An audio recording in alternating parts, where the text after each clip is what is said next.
حضرت ابو ہریرہ رضی اللہ تعالیٰ عنہ سے روایت ہے، رسول اللہ صلی اللہ علیہ وسلم نے ارشاد فرمایا، جب کسی آدمی کا درجہ جنت میں بلند کیا جائے گا تو اسے تعجب ہوگا، بالآخر وہ اللہ تعالیٰ سے پوچھ پڑے گا، اے اللہ، میرے مال تو اس لائق نہیں تھے، پھر میرے اوپر اتنی کرم فرمائی کیوں ہے؟ تو اسے بتایا جائے گا کہ یہ تیرے بیٹے کا تیرے لیے دعائے مغفرت کا کرشمہ ہے۔ حضرت عبداللہ بن عمر رضی اللہ تعالیٰ عنہ سے روایت ہے، رسول اللہ صلی اللہ علیہ وسلم نے ارشاد فرمایا،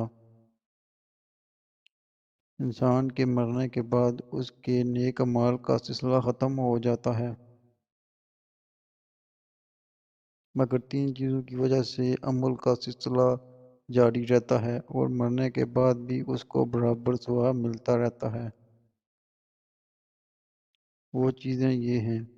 صدقہ جاریہ، علم نافع، نیک لڑکا جو اس کے لیے دعا کرتا رہے۔ حضرت عبداللہ بن دینار رحمۃ اللہ علیہ حضرت عبداللہ بن عمر رضی اللہ عنہ سے روایت کرتے ہیں کہ ایک مرتبہ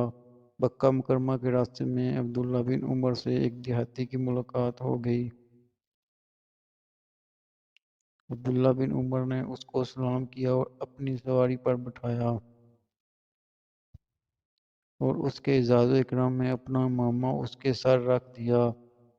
حضرت عبداللہ بن دینار کہتے ہیں، ہم حضرت عبداللہ بن عمر سے کہنے لگے، حضرت آپ نے اتنی زحمت کیوں کی؟ یہ دیہاتی لوگ ہیں، تھوڑی سی ہمدردی، سلام اور کلام اور 2 میٹھے بول ہی سے خوش ہو جاتے ہیں۔ حضرت عبداللہ بن عمر نے فرمایا، اس کے والد میرے والد سے بہت محبت کرتے تھے اور مجھے رسول اللہ صلی اللہ علیہ وسلم کی وہ حدیث بھی ابھی تک یاد ہے جس میں آپ نے فرمایا ہے، سب سے بڑی نیکی بیٹے کا اپنے والد سے محبت کرنے والوں کے ساتھ صلہ رحمی کرنا ہے۔